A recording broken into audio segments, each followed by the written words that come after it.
Hello, everyone. This is Mark Anthony with AI Edge Promotions and Podcast. I hope you're doing fantastic out there. Today, I have a special treat. I have a doctor who knows exactly what not just ADD is, but we can go into depth in that. But we'll also be talking um, about a few other things. But today, we're going to kick off with ADHD, well, ADD, and of course, testosterone. So you could also find Dr. Drew Collins at proactivechoice.com, proactivechoice.com for you people out there in the Oregon area and even people in Vancouver, Washington, because people travel to go see him. And so I'm going to talk a little bit about Dr. Collins. He is a licensed and board certified naturopathic physician in multiple states. Dr. Collins has become and recognized as a leader in integrative healthcare. Now, his pioneering work is most recently reflecting in his roles as owner and director of Proactive Choice, Inc., and in the San Diego Clinic of Integrative Medicine, where he has provided concierge care to countless patients since 2016. Now, I can keep going on and on, but I'm going to finish this out because this is some good stuff. Dr. Collins is also committed to education. He is evident in his roles as an adjunct faculty member at Bastyr University, also in Southwest College at Naturopathic Medicine, mouthful here, and National College at Naturopathic Medicine. His leadership is a founding clinical director and professor, has profoundly shaped the field of naturopathic medicine. Beyond his medical career, Dr. Collins has expanded his expertise by receiving training and certifications as a field director and studio director for public access TV in Southern Oregon, also demonstrating his dedication to community engagement and public service. So, Dr. Collins, I can keep going on and on and on, as you can see, as I am doing, but there's a lot that you have done in this life. I love it.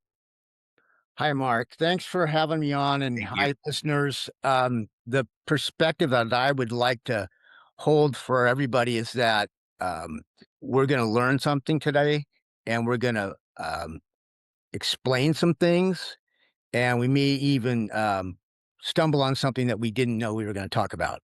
So I can talk. I know your listeners are biohackers and anti-agers and regenerative medicine things. My card says anti-aging on it. Um, and as a naturopathic doctor, I'm holistic, obviously. So we can talk about, the top 5 things to do to Yes. hack your body. We can talk about hormones because that's what I do every day. I'm on them myself. 69 and going strong. But what is coming up is a talk on ADHD, neurodivergence, and autism here in Bend, Oregon. I want to invite anybody who's local to come because there's some really breakthrough genetic testing that could save 20 years on your life if you find that out for your kids or yourself. So that put a pin in that. We'll talk about that when it comes up organically in the conversation. If you had to ask me about what I'm excited about, I would say I'm excited about taking one person at a time and helping them get through their blocks because of all the different clinics I've been in and all the different um, procedures and machinery and prescriptions and cool new supplements. I experiment on myself, of course, but it always boils down to medicine is a relationship. So over time, it's one of those things like you see people for a reason or for a season. I see some patients once and I see some patients for 30 years. So I'm looking for the 30-year ones, but sometimes I'm at a park bench and I say something that might stick in someone's head and might turn them in a different direction. Who knows? So we're planting seeds. We don't know where they're going to sprout. And this is the kind of thing I like to do. I like leverage. So using AI, using social media, using video. I'm excited about production. I'm an artist, actually. I don't know if you know that, but I'm a fine Oh, yeah. artist. Yeah, I do watercolors, acrylics, oils, that sort of thing. So I get that people are creative. And sometimes we get a little stodgy around the science. We get a little ground down on the lab work and stuff. which is important. So if I don't know if you can see it, it's blurred for some reason, but that in the background there, I've got like a top 5 thing. Very first thing is testosterone, because I know your listeners are interested in that. I've heard some of your podcasts with some of these great doctors. I don't know if I can add too much to that, but I'm pro testosterone. Of course, it's a prescription, so you have to get involved with. I just talked about a minute ago about the responsibility of doing that. So it's like a lot of things that are concentrated. Whatever's concentrated can be dangerous if it's, abused. So testosterone is a controlled substance. The federal government knows where every milliliter of it is. Unlike estrogen, for some reason, we got to keep an eye on those men and don't let them make a revolution. But testosterone, you got to have a relationship with a pharmacy. You got to have a relationship with a doctor, and absolutely, like Dr. Gershon was emphasizing this like, in your other podcast, you got to do labs. And labs cost money and hassle, and insurance doesn't cover it, et cetera. So there's a whole relationship that can grind you. But if you can get on the other side of that, if it's just like anything else, you show up, get your blood drawn, et cetera, then it's pretty easy. So the weekend warriors are kind of my people, my sweet spot. I got a couple of elite athletes. I got a couple of dying people. I got a third, and a third. A good practice usually is some people that really challenge your brain. They may die. They may be super complicated, weird things, Parkinsonism or that kind of thing. And by the way, all those degenerative diseases get better with hormones, dementia, all that stuff. But then also there's the super athletes, and I find them a little difficult to work with because they don't know how to rest. They've always been supported by their extra. I'll sleep when I die, I'll rest when I die, type of thing, and do another rep.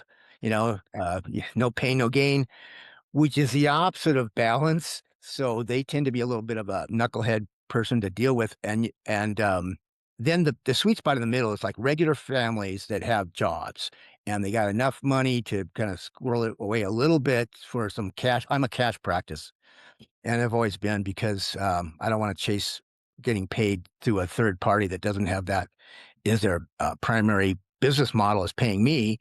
Right. Plus, I end up asking for tests that sometimes they don't want to do.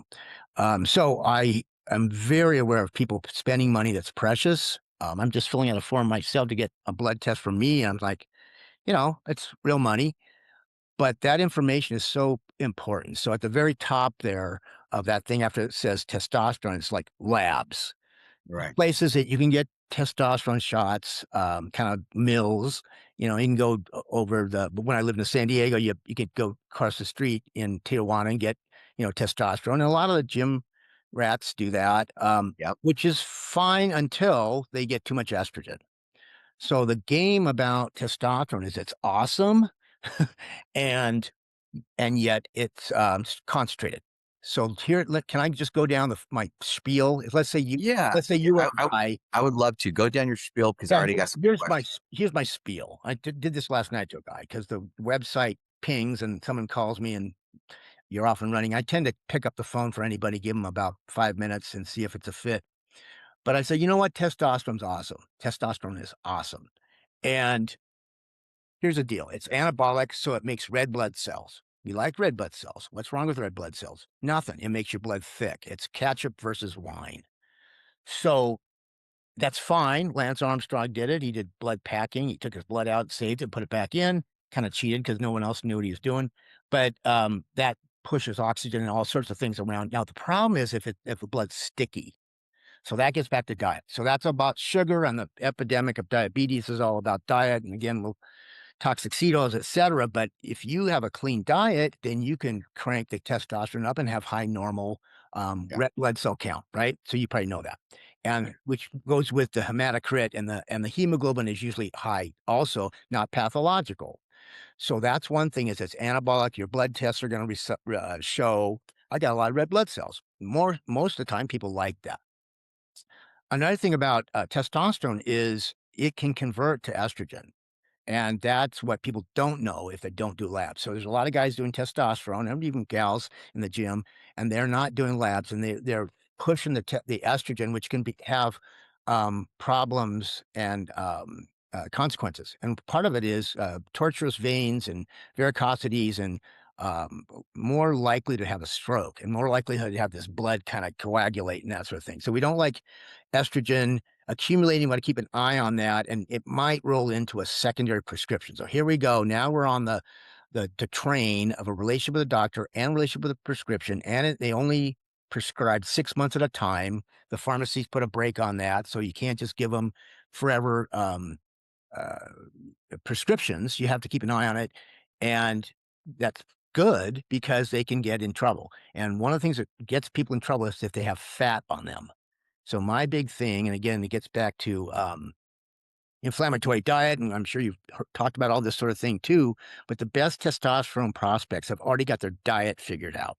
Okay. So their blood's not sticky and they can handle thicker blood because it's not grinding on the coronary arteries and making skid marks, which starts the atheromatous plaque, and then down, down, down. So testosterone doesn't cause testicular cancer, but your PSA can go up. So that's another thing. So you got to have a blood test that has a PSA on that because responsibly, everybody out there is a regular doctor for certain urologists and oncologists. They see that PSA is bad, PSA bad, cancer, biopsy, etc. So if you've got a little bit of a boggy prostate, benign prostatic hypertrophy, you can make that worse, not tremendously worse, but just up a little velocity. They talk about velocity. They say, oh, it's cancer. It's not. And sometimes I put my cancer patients on testosterone, by the way. So it's kind of a plant, like a plant. If the plant has no water, it's bad. If it has too much water, it's bad. So the prostate likes testosterone. And just giving testosterone doesn't make you go up at all for risk. And Morgenthaler's work is all about that. So, but you have to argue with people if they got a PSA that goes up a little bit. And then you might have to point out their estrogen is causing that. I'm not sure if I learned this in school, but I think pretty much there's an estrogen relationship to boggy prostates and PSA. And guess where testosterone turns into estrogen? It's in abdominal obesity. So if you got belly fat, that's the factory for inflammatory adipocytes, and it's no good. We don't like belly fat. We sure don't like internal visceral fat. That's even worse. But the belly fat guys got a couple of inches on their belly, they got love Right. handles stuff. That's not good. Those are guys that are going to make estrogen if they take testosterone. And so you could keep an eye out. So I'd say be 25% of our guys, we have to put them on another drug, an astrazole, and that's like in a little pill a week, and we go up and down and figure it out. And that usually does it as far as not making too much estrogen, kicking it back. So it's an aromatization situation that it blocks. It blocks that conversion from testosterone to estrogen, which you got to know it's happening if it's happening. And you've heard of bitch tits and gynecomastia and that Yeah. thing. That's because of the conversion. So a lot of guys in the gym, they feel great. Their guns are pumped up and they feel great, but they don't realize that it's they got high estrogen too because they didn't check. And once they get stimulated under their nipple and that fat pad starts being hypertrophied, it's real hard to turn it around. You can cut down and lean up and everything, it's still there. So the guys end up doing liposuction and stuff. And I don't know, it's better to catch it early. So one of the things that we don't like to do, what I don't like to do, is do younger guys like late 20s even is a kind of a question mark for me. But we do the labs and this and that. I have gone as low as 20 or whatever, but that's when this is another thing. People lie to you.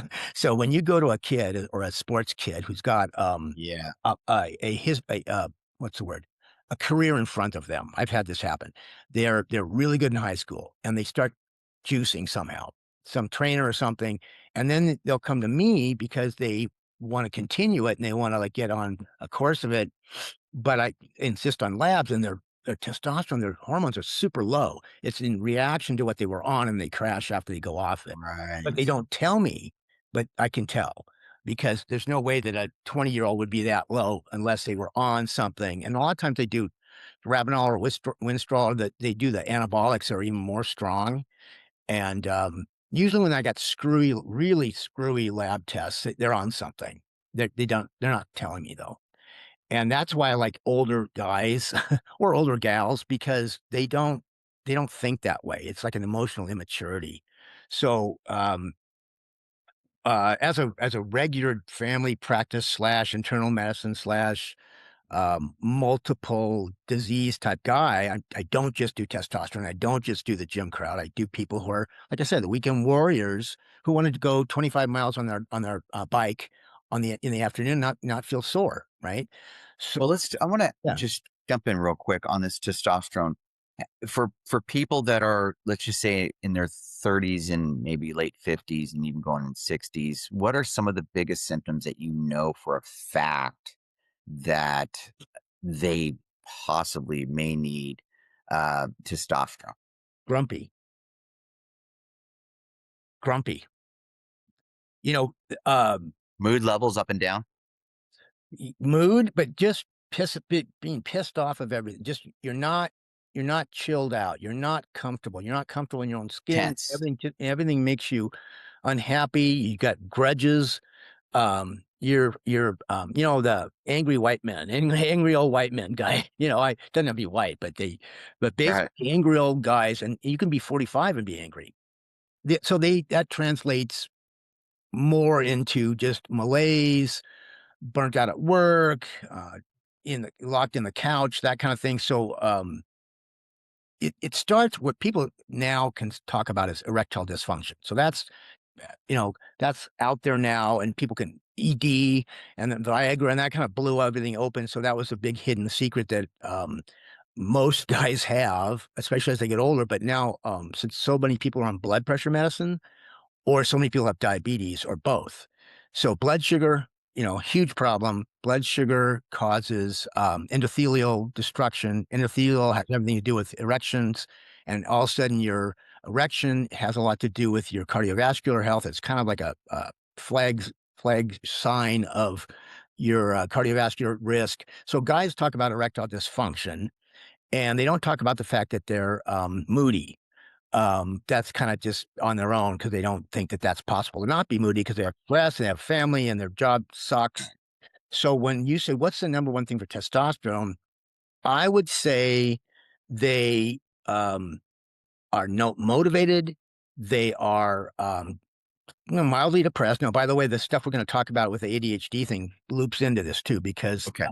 a third of the population has these genetic knockouts that we're just finding out about with a cheek swab or blood test. And it turns out methylated products will get them out of their mood disorders. So let's say a Venn diagram, a chunk of people are moody and also they need some methylation products. And another chunk of the people are moody and they also need hormones. And, the older you get, the more you need hormones. So moody, moody, moody, bad, bad, bad. Joie de vivre, they're not motivated. They just don't want to go. They got the gym membership. They got the home gym. They don't want to do it. And they're grumpy. And sex sucks because they don't feel confident about themselves. And as guys know, they have one job in their head, which is erection. That's not how women think, but guys think if I can't get an erection, then I don't even want to try because it's embarrassing. So they've got Right. this shame spiral that happens, and they can't even explain it, but they don't even want to try because it's embarrassing. And they're not feeling their oats. Oats is a great herbal for wild oats, that is, for testosterone generation. But men come to me because they heard it from another guy. That's how they do it. They're not necessarily doing the internet, or they might have heard about it, but what happens is a friend of theirs, or Right. at the gym or something like that, or they're in a bike club or something. Like, how come you're older than me? How come and they either lie or they say they're doing it.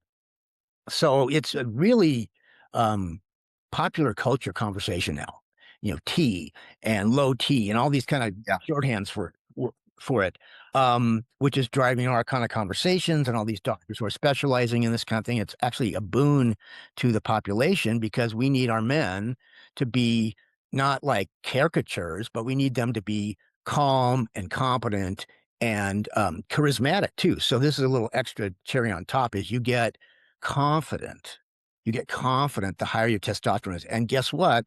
Pheromones go off of you and people smell it and they can tell that you're the alpha in the room, even if you're not that stature. But Right. confidence and how you hold yourself and comport yourself, that goes away in your 30s real quick in the way that the jobs are stacked with hierarchical stuff. And thing life beats people up. And this, by the way, I do a lot of female hormones too, and the same conversation. But they go through often childbirth and a lot of other ways that women are waiting for the perimenopausal and menopause, and they kind of have this explained to them earlier than guys. Guys don't know they're going to fall off the cliff in their 30s because they're busy trying to make a living, or they're trying to be the Yeah. best one in the corporate office or something. So getting back to what are the signs? I would say they're hurting themselves. They're getting sore and they don't recover. So recovery is Yeah. absolutely has to do with hormones, right? So they used to go out with a chainsaw and cut up some wood, and now they are sore. They have to take Advil, and they're really beat up after it. Or they even go like body surfing or something, and they're like, "Geez, I used to be able to do that, and now I'm beat up." Over like they can't even recreate. They can't go for a hike.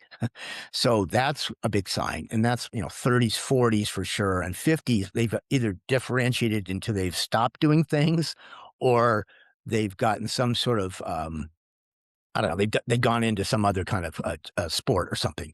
So I would say that they injure themselves. They hear about it from a friend. They don't think about it for mood, but they do think about it for erectile dysfunction. Right. And by the way, erectile dysfunction is kind of a 50-50 thing, because there's all this other things that could be associated with that. Like, But you could also have not a erectile dysfunction and have low T too. oh, absolutely. So Okay. that's what I'm saying. Erectile dysfunction has a lot to do between the ears, right? So libido is about desire, and that has a lot to do with how your relationships are going, your social status, and all these kind of self-love. Another thing you can't see back there, but it says forgive and gratitude. So we have to work on our own psycho-emotional health. So besides getting pumped, I mean, there's people who have high testosterone and they're still miserable people, but in general, they tend to be motivated, and they tend to be comport themselves in a way that is agreeable to civilization. They tend to be the ones that stand up and say yes to things. They tend to be the ones that are calmer, instead of what people think of, putting your fist to the drywall. Roid rage. That's kind of a immature thing that happens with people who are doing kind of a gym culture or something. And they're, trying to go off of each other. Usually older men, or even in their 40s, don't do that. And I've never really seen people, because of the testosterone, they get raging. It's usually the anger is if they have low testosterone. So again, grumpy old men, they can be grumpy young middle-aged men, they can be grumpy 30-year-olds, and they're low. Um, and so people notice, um, I wouldn't say fatigue. They notice that they're just not motivated to do what they used to do. That's kind of a big universal thing. Another thing is the injuries. If they're doing sports, if they're doing the gym, they start, rotator cuff tear, or they start doing all these things that take a long time to get better. They start talking to sports doctors and getting, procedures and all that kind of stuff. But I'll tell you, testosterone's awesome for recovery from surgery. Do Yeah. you notice a difference right away when someone's never been on it before? Does it take a while? No, pretty quick. Pretty quick. Yeah. With Now, not all a, testosterones are equal though. Well, so remember our chemistry, though. So cholesterol is a molecule, and they've confused everybody because they talk about it in terms of a, a general phenomenon, like saying the weather. Hey, how's your weather? Well, it's cold over here and it's hot over here. How's your cholesterol? Well, what are you talking about? Because these are spheres. And I always say, and this is a great analogy to put in your head. There's a picnic table, and there's a beach ball and a softball and a golf ball and a grape. And those are all cholesterol, but they're spheres. They're called lipoproteins, and they're actually very complicated. Like, think of some sort of Star Wars Death Star thing. It's stuff's going on in the skin of those spheres are like carrots stuck into the sphere, cholesterol molecules. There's also triglycerides. There's also proteins. So when they go HDL, good cholesterol, LDL, bad cholesterol, high density lipoprotein, low density lipoprotein. And what's dense is not cholesterol in these balls. It's the amount of a string-like protein that's wrapped around these balls. So Okay. it's really weird to conceptualize this. And people go, what's my cholesterol? And it's hard to explain that to them. And then everybody wants to take statins. And the reason I'm bringing that up is because if you don't have cholesterol, you can't make hormones, because a cholesterol molecule is what you put a Mr. Potato Head bow on the top of it. It's testosterone. You put a Mrs. Potato Head or Mr. Potato Head mustache on it, and it's testosterone. So it doesn't take much to take a cholesterol molecule and make a sex hormone. And if you take statins, you're going to be less likely to make hormones. So people don't know that. And not to mention, it makes you more likely to have Alzheimer's and diabetes, but I digress. So cholesterol is critical. And when you said all testosterone is not created equal, when we talk about bioidentical hormones, testosterone is testosterone is testosterone. And so that's what is in the compounded testosterone they make in transdermal forms. But if you're talking about shots, Right. there's testosterone as a chemical salt. So it's testosterone ethionate or testosterone cypionate. And they've done something to that cholesterol shaped guy and stuck something on it so it slowly releases. So it's a chemical salt of a cholesterol based sex hormone. So when you do a shot, like say you go to CVS and you get testosterone in an injectable, that's testosterone cypionate or ethionate, whatever the doctor prescribes, and that's commercially available. And the problem is it's getting harder and harder to get compounded testosterone, where they can put stuff like grapeseed oil in it instead of cottonseed oil. So I digress again, but the game for being a doctor that gives testosterone is getting your hands on it, because it's there's contracting the available sources. And in California now, there's nobody that makes IV grade testosterone. They've shut them all down. One reason I'm in Oregon is I can't get the stuff I need to do stuff. But you can still prescribe commercially available testosterone, which is what we just mentioned, but it's in cottonseed oil. Now, usually not a big deal, but when we write a prescription for compounded injectable testosterone, there's a couple places that we do it. And like if you live in Oregon, you get it from different places. They can put grapeseed oil in it, which is not as inflammatory, but that's a secondary carrier. So it's oil with testosterone salt, and that's the injectable. And then again, when you're talking about different topical applications like transdermal, because the skin likes things that are cholesterol based, it sucks it right in. Lipophilic. That starts with the powder that's actual testosterone hormone only. And then they put it to a cream that's lipid based, and it works great. So that goes in the body, and some people who don't want to do shots can do that. I'm not sure how they bind the pellets, but they put some sort of binder in it to make it all smash together. And I think it's probably pure testosterone. But different, and if they do troches, which are like lozenges, I think they start with testosterone by itself. So it's the shots that are kind of baked in to be slow release. So it's a 3-day up or 4-day up and a 4-day down, kind of a mountain of concentration in your body. So I'm not sure if that answers your question, but not all tests Yeah. are the same. But I mean, I know there's a lot of people that are selling it, and I'm noticing for very cheap. So it makes me think in my head, why are they doing this? Online, or who they selling? You mean in a lab? Or I'm seeing things like online, people are seeing, oh, for $69. And I'm thinking like, well, you can get. I well, don't I know. think because they're shipping it to them and then they're putting the needle inside themselves. I can get a bottle for my office for around $25 of the real stuff. So Right. there is a fairly cheap manufacturing pipeline of the simple stuff. It's not a complicated molecule. And pharmacists can get it, and the process of making it is already set up in their clean lab. It's the expensive thing is having a lab that is FDA approved to make IV stuff. Right. And that's the problem with peptides too. If you want to talk about peptides, we can talk about peptides. But everyone loves peptides. No one makes peptides.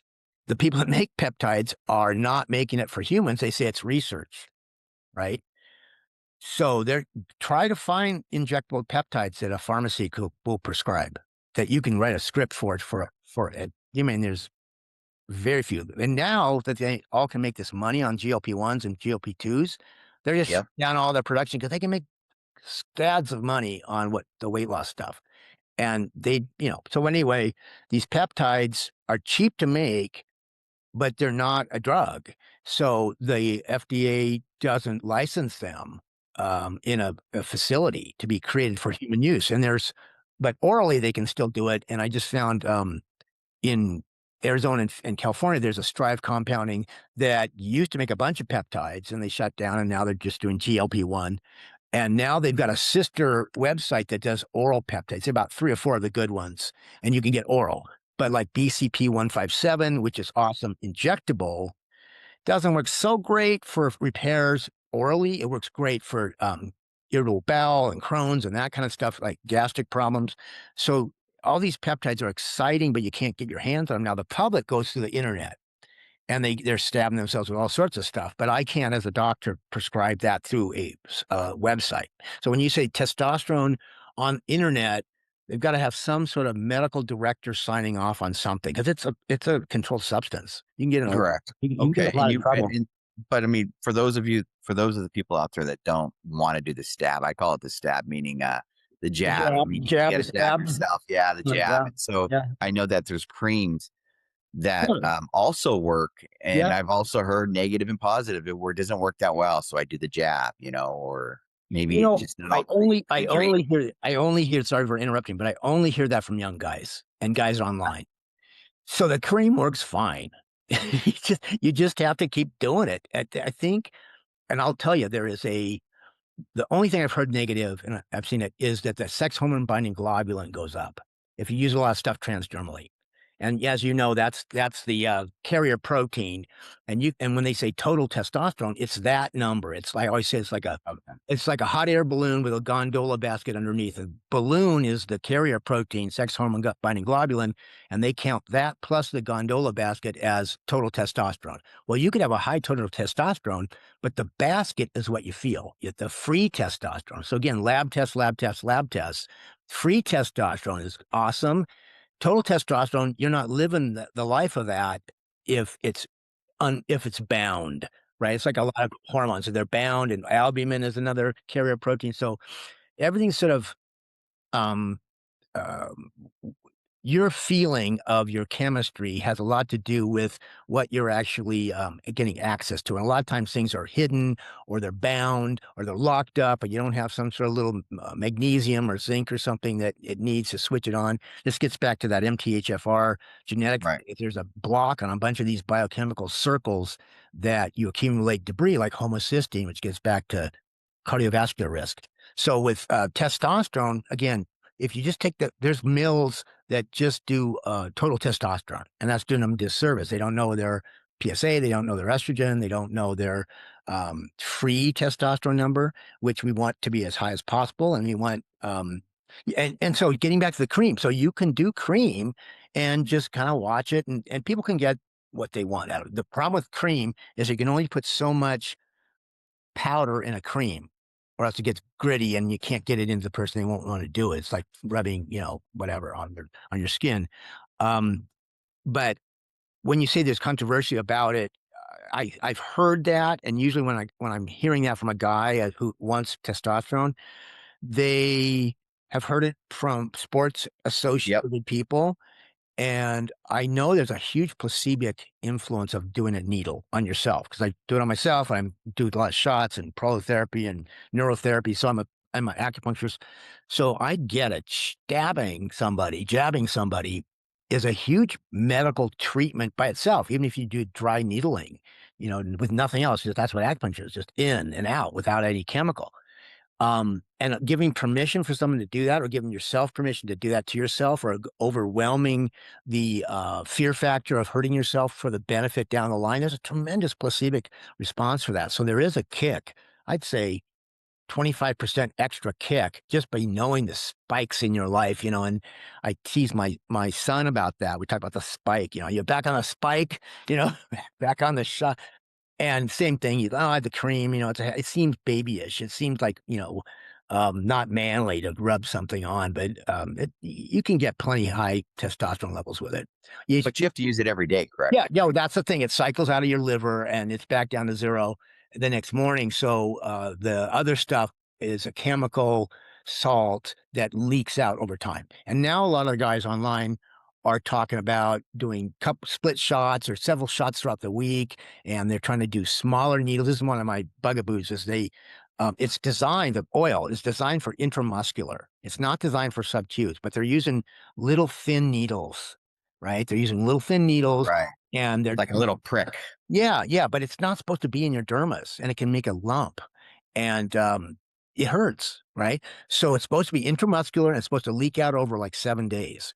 And so when people say, oh, yeah, it hurts a lot, I go, well, what are you doing? Oh, I'm doing it in my leg. "What? Do it in your butt. It's Yeah. supposed to be deep, not right under the skin. Well, I've heard about my buddies doing it, more often, like 2 times a week. That's not a problem, but it's how deep they go. And when you got a little thin tube, a little thin like a tubercular syringe, like a 1 milliliter syringe, it's really hard to suck up oil into that. So my typical prescription, I give guys a prescription for um, a 3 cc syringe because the plunger's bigger and it's got Right. more sucking power. And even though if you're only doing like 1 cc or whatever, 200 milligrams, that kind of thing a week, but I have a little stubby, thick needle, 18 to 19 gauge, and then they switch it after they suck it up. So it's hard to suck it up. It's easy to push it out through a thin, so 23 gauge or whatever. So, and a longer one too, because people don't get it in there. And especially if they say, oh, I want a shorter needle, you don't want to go all the way to the hub of the needle. So injection technique is not hard, but you've got to understand what you're trying to do. And Okay. there's foot on gas, foot on the brake, information for guys.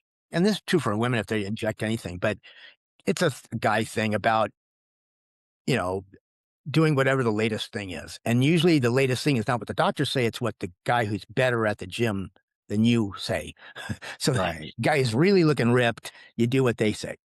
Uh, Exactly. Would you say the creams are have you tried the creams yourself? oh, yeah, yeah, yeah. Yeah, yeah, And absolutely. you notice that it's pretty much the same? Yeah, no, and I do blood work on people all day long. So I do have some people go, yeah, I tried the cream, I didn't feel it. And you asked how long does it take? Um, and that gets back to what is it that you want to feel? It's not like a Viagra. It doesn't make you have a rock hard erection, but it does make a huge difference in your motivation, your charisma, your Also, you're up and recovery up. up and what? You're up and up, meaning you've got more energy. Absolutely, and you can do that with the cream for sure, absolutely, and it takes a little bit to figure it out, and we usually recheck the blood after a couple of months, and just see where they are, and sometimes they got too much estrogen. That's the thing, it takes a little while. So there's a relationship, that's the problem. So if what I found is that I wanna I wanna talk to brand new people that I don't know and change their life. So bottom line, testosterone changes their life. But it's a relationship and it's a grown-up relationship, and you can't be an idiot, and how people are idiots is they eat crap, and they eat like they're teenagers, and, they're not responsible. Well, testosterone makes you hungry, it makes you feel like food's delicious, everything, the sky's bluer and everything like that. Oh, but yeah, so one of the things that I tell people, of the cautions of testosterone is it's not dangerous, but who are you if you can't get a hold of it? Once you're on it for a year, and then all of a sudden your doctor leaves or you can't get the relationship or your insurance stops and and you just fall off. That's the ones that they get desperate. And depending on how their life is, um, they remember that that's who they really are. That's me. I'm that guy. I'm not this guy. This is the depressed guy. This is the guy's fat. This isn't me. I got to get the other guy. So am I enabling people to have a false sense of who they are? Well, glasses are cheating and shoes are cheating. So it's not natural to do testosterone after 30. It's what you actually need. Well, it's what you could, you know, a suit of armor is cheating, So everything's cheating if you are able to use that tool.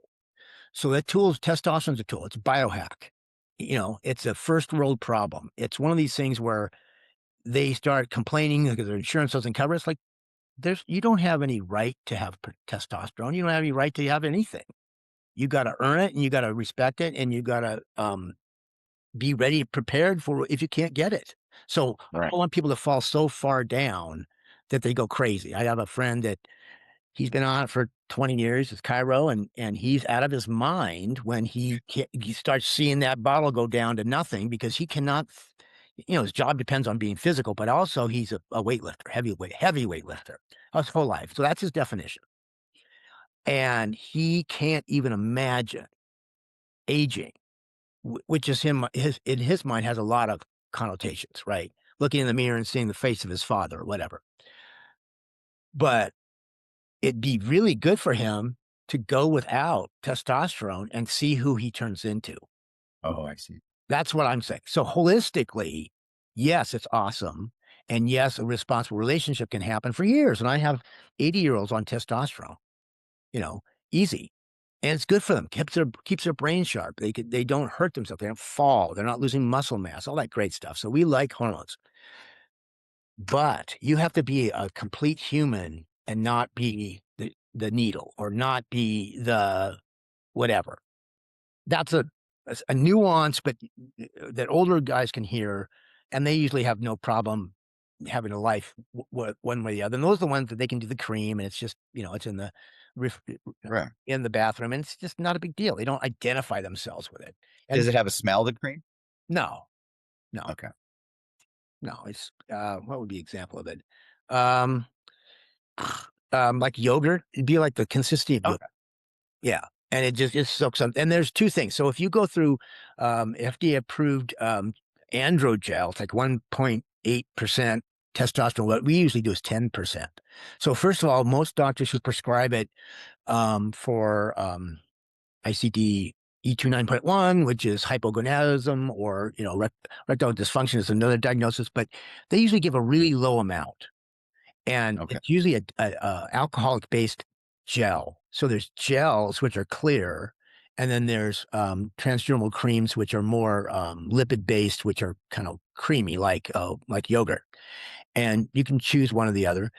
Some people like the gels because they can absorb faster, and other people don't care if they have to smear it all over. Um, but there's no real application problem at all with the creams. And, you have to have a compound pharmacy for it. That's the problem. You can't go to CVS and get a cream. So when a regular doc who's like an insurance doc prescribes it, they usually do androgel and it's too low. And then Oh, I see. and again, they don't it's not enough to really move the needle, literally. And that's the problem is it's not that they don't think the person might not benefit from it. They think this is what is FDA approved. This is the protocol, and they're not going to get outside their lane. So I see a lot of people that have been on androgel. They think I tried it, didn't work. I didn't, and also the doctors don't check the blood test very often. So they don't say, hey, didn't work. Let's double that, and there's Right. no other choice that's on the shelf in the formulary that's stronger. Now compounding it you can get it stronger. You can do twice as much powder in the cream and all this kind of thing. And I hear you. and then in the injectable, the doctor and you can decide how much 1.5 shot, cc's or half a cc, and you can really custom tune it. And then again, it's all about the blood, the tests. So yeah, I love testosterone. And there's some extra doodads that go with it. You got to keep an eye on the estrogen and prostate, that kind of thing. But the the biohacking world has a lot to do with these other things that are just good for everybody, and one of them is getting your biome straight, right? So we could riff on that for a long time, but um, you can't be a super healthy person even if you do testosterone if your gut is inflamed or if it's got the right kind of mix of the wrong kind of mix of the bacteria. So because the bacteria in the biome is where you make your neurotransmitters, so the happy chemicals, serotonin, etc. And this gets back to our ADHD thing. So one of the things about kids is there's absolutely a connection with all these mood disorders and hyperactivity disorders and everything that's a disorder. It's one thing to be creative. It's another thing to be like miserable and depression and mood disorders and all that kind of stuff. And it's the gut. So there's tremendous connections between the gut and autism and the gut and hyperactive disorder, the gut and depression, gut and bipolar, the gut and suicidal ideation. So guess what makes your gut bad is antibiotics and all the other things you take that are dysfunctional foods and industrial foods and all that kind of stuff. So the testosterone patient still needs the holistic conversation. I keep pointing back behind my head, but one of the things is figuring out your gut, and an homage to Dr. William Davies and his L-Reuteri work. that's a species, a couple of different versions of this one bacteria that recolonizes the small intestine, which is kind of like a no man's land. So if we can get their gut fixed and they're doing testosterone, mo better, right? And it has a lot to do with their skin quality and again, neurochemicals that they want to be happy.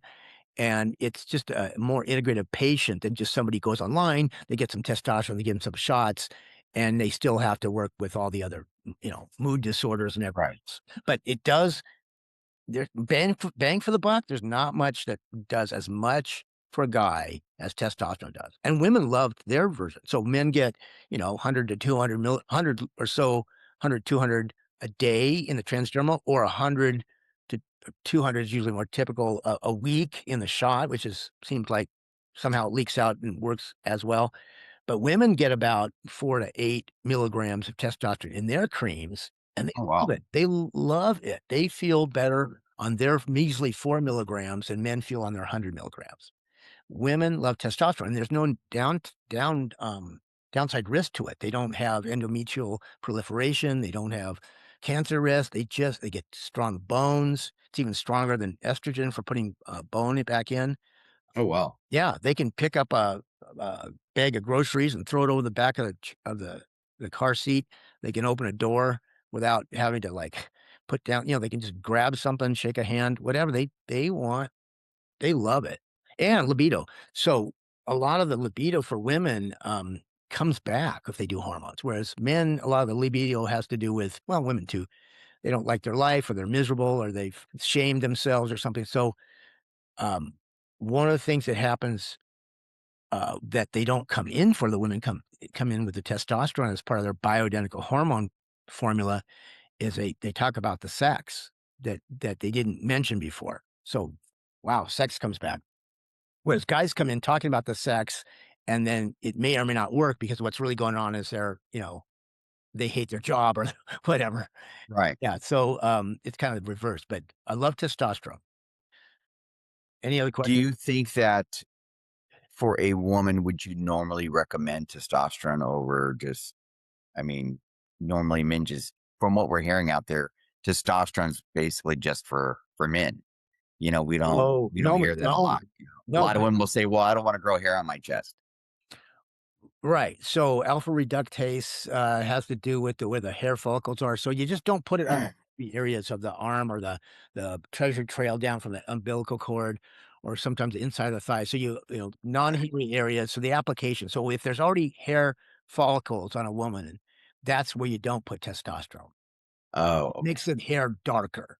So it doesn't hair doesn't come out what wasn't a hair already, but it can be darker, but also, you don't put testosterone on their chin line, you don't put testosterone on their forearm. If you put it on the inside of their arm, it doesn't happen. If you put it on the outside of their thigh, it doesn't happen. If Okay. if they rub it on the inside of their thigh, they depending on their racial heritage, they might already have sort of a proclivity to have dark hair, on the inside of their legs or underneath their belly button, or might get some chin hairs or something anyway. But it's physiologic. We check the blood test. There's ranges. Women have a range of what their testosterone should be. Women have testosterone. Their ovaries make testosterone, their adrenal glands. So they love it. They didn't come in asking for that.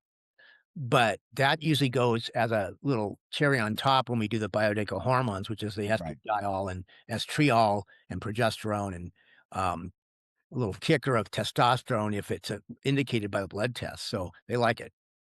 Amazing. So, do you have a lot of women that say, "Wow, I wish I would have done this sooner Oh, with the absolutely. Yeah, testosterone"? I mean, absolutely. I've been Ab- in Yeah. I've been miserable for the last couple years.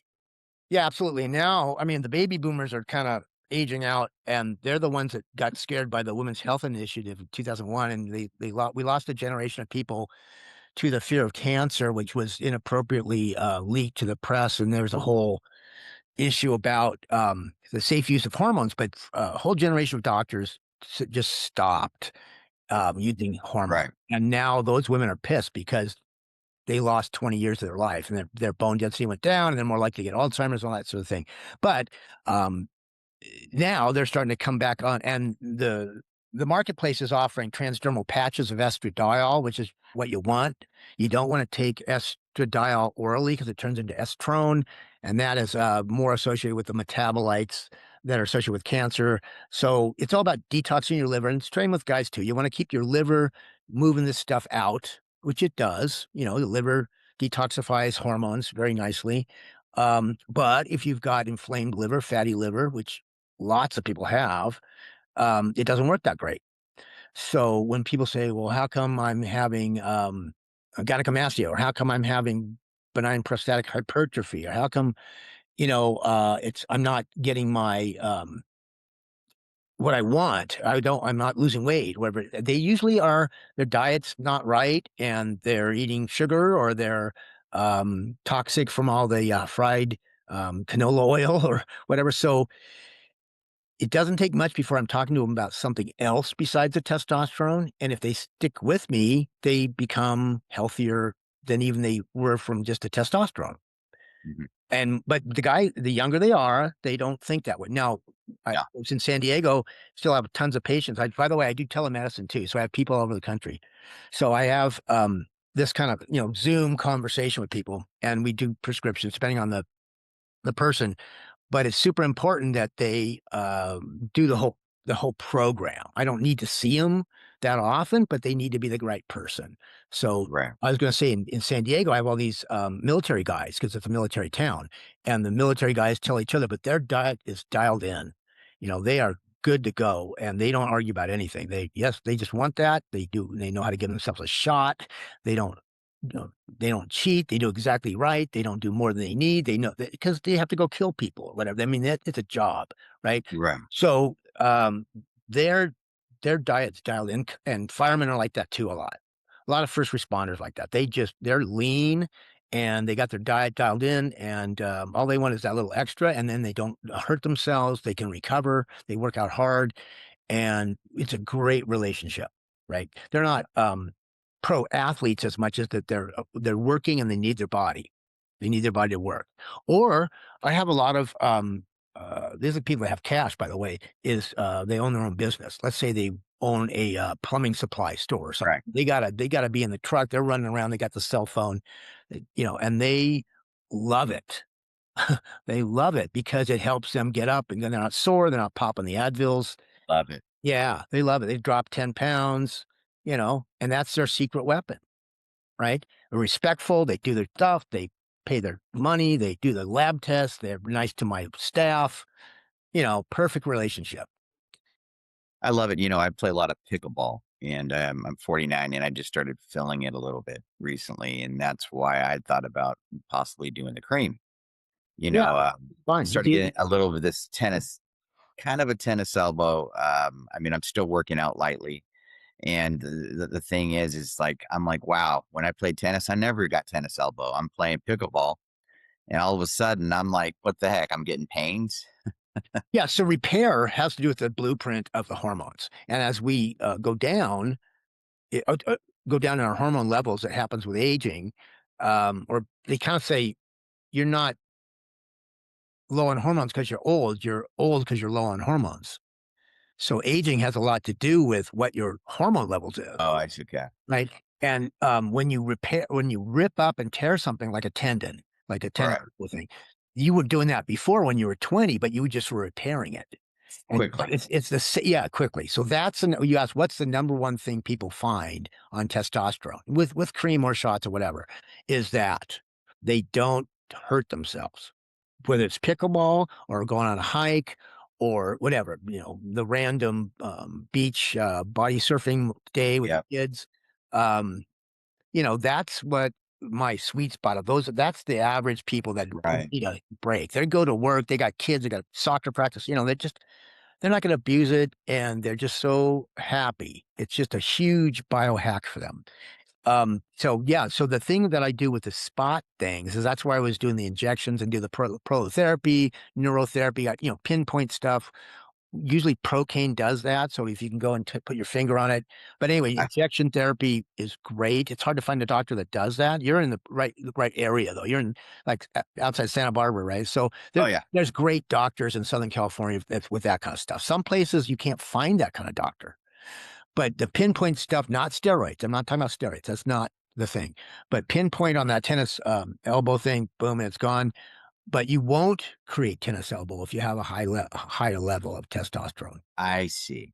That makes a lot of sense. Yeah, and we see a lot of people. They're telling all the old people like me, go and make high intensity training, and they go in there, they're jerking on stuff, and the muscle's still pretty healthy, but the ligaments are old, and that's what breaks. It's the white stuff. It's not the red stuff. I tell people it's like it's a football that's all juicy muscle, and then the white tips of it are tendons that don't have good circulation. So the muscle still pulls like you're 20, but it rips and frays at the white part.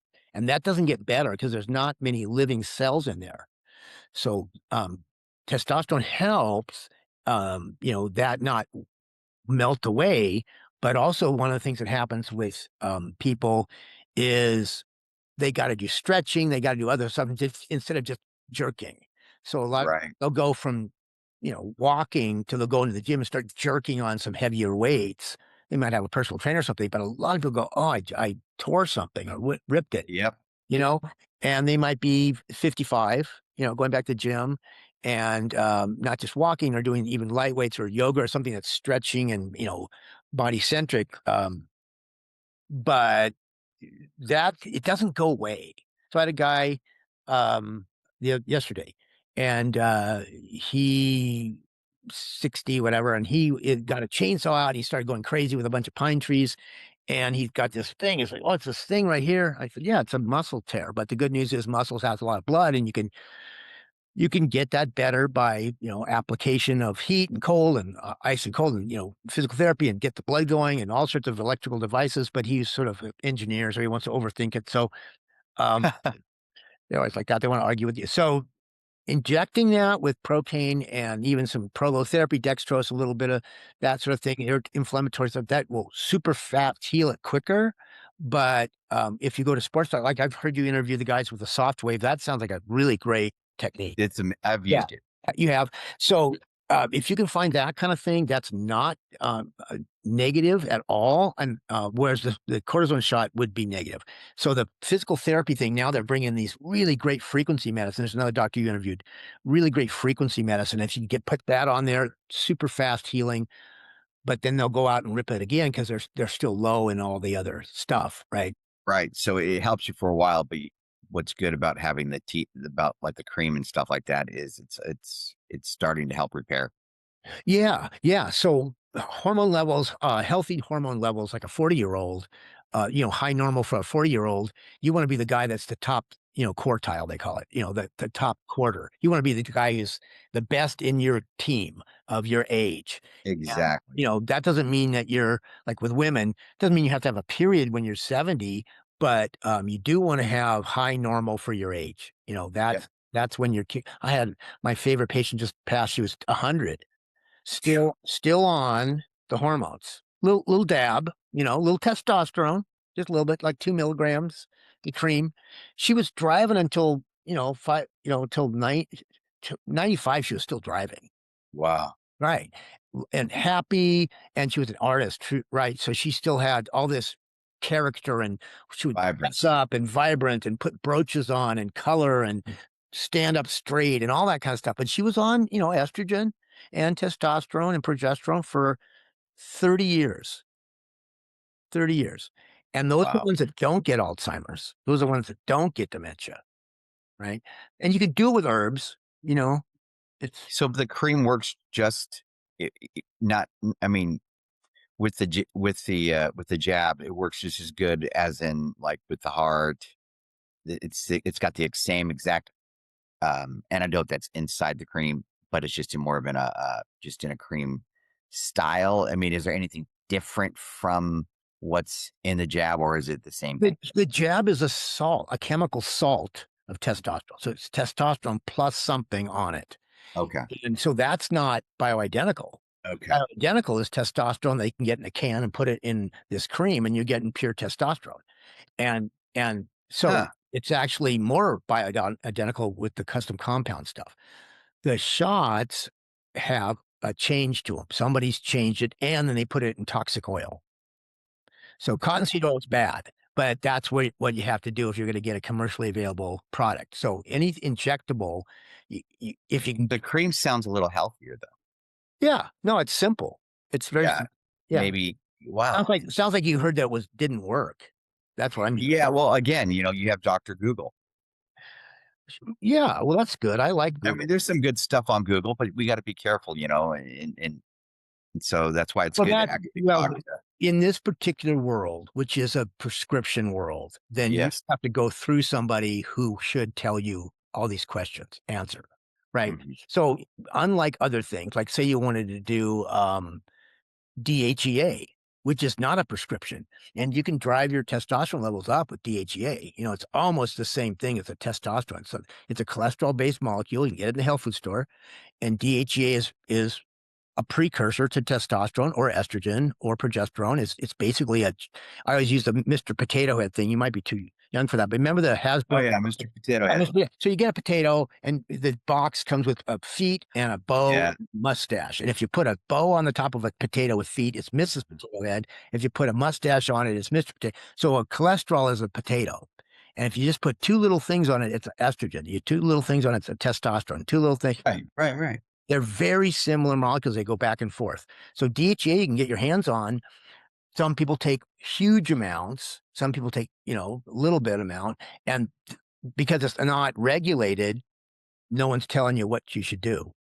And this one thing about testosterone, when you say the word testosterone, that puts us into a category of it's a very limited pipeline to get this stuff. Yeah. You have to go through X, Y, and Z. You can't go and get it at the supermarket. You can't get it online. Well, maybe you The can. DEHA, you can. You can get it in the supermarket. Yeah, DHEA, you can. Oh, okay. And what is it? Is it just a cream, or is it what is it? Yeah. No, it's pills usually. Yeah. I mean, Really? they put it in all sorts of stuff. DHEA. Very interesting. Yeah, yeah. So it's a precursor blob thing that is hormonal precursor, and it can definitely increase your testosterone. Very And interesting. we should talk about HCG. Do you ever talk about HCG, by the way? No, no, Hey, have you heard of Preganil?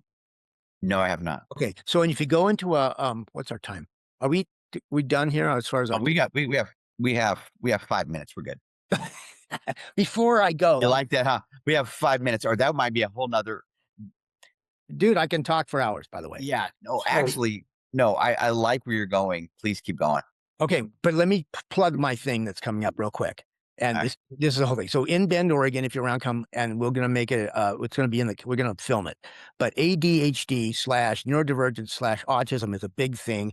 It's blowing up as far as the identification and the amount of kids that are diagnosed. It's a DSM-5 diagnostic system. Once you're diagnosed, that kind of labels you for life, and it's all about celebrating the families who have these kind of kids and what the hell is going on in our culture that all these kids are like in huge amounts being born Correct. into our culture. So that's the talk with some homage to these new genetic testing that are pointing out knockout genes, and they call them SNP, single nucleotide polymorphisms, and we can mitigate that with methylated products. So PS, Wow. stay tuned for another chapter on. Well, I like that. I'm loving where you're going. Wow. But HCG, okay, so Yeah. HCG, again, ECG. another prescription. It's not a sex hormone. It's a very complicated molecule that women make in the amniotic fluid from the placental um, surface, and there's 1 million units at a time in the amniotic fluid, 1 million. So women used to take Simiantin. There was a thing that we used to do, caloric restriction, 800 calories, and they would do 100 international units of this stuff. And they used to get it from pregnant women in India. They still do, I think. But it's a very complicated molecule. You have to have a prescription for it. It's called HCG. They call it the ball dropper. And guys that did cycles of testosterone would use that after 10 weeks of testosterone. They would do HCG for 10 weeks. It would make their testicles grow back.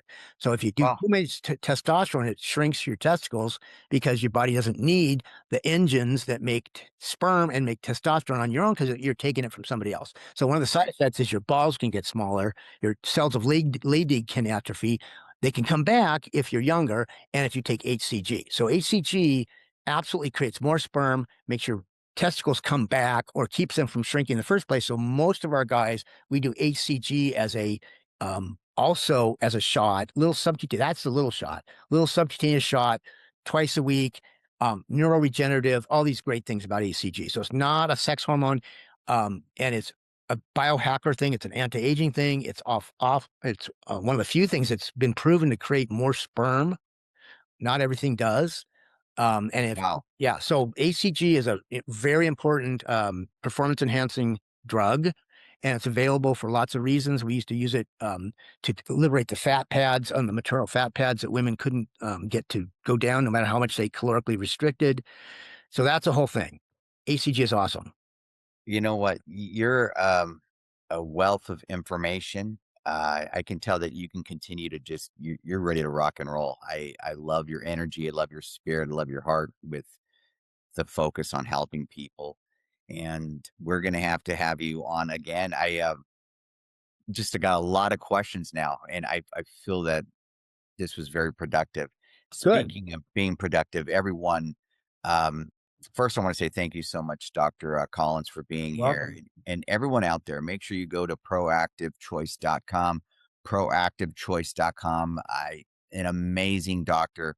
I'm excited. Make sure that you share this, everyone, with your friends, your family, because remember, here at AI Edge Podcast, it's about one video. If one video can change one person's life, that's what it's about. We're in the business of helping people and getting the right and the correct information out there. Before we leave, doctor, what's one thing that you'd like to leave with your audience? And that'd be great. I would say get lab tests. If you're playing in the world of biohacking, you're going to be a scientist, junior scientist biohacker, and don't be afraid to get lab tests, because that's how the doctors help you, and that's how you learn and get informed. But if you take a medicine, if you take a prescription, figure out what it's for. Do your own research. And you mentioned Dr. Google. I can't believe how many people are taking prescriptions. They have no idea what they're for. Be part of the team. Be part of your own team. Well, I love it. Yeah. And again, thank you so much. I can tell we're going to have you on again.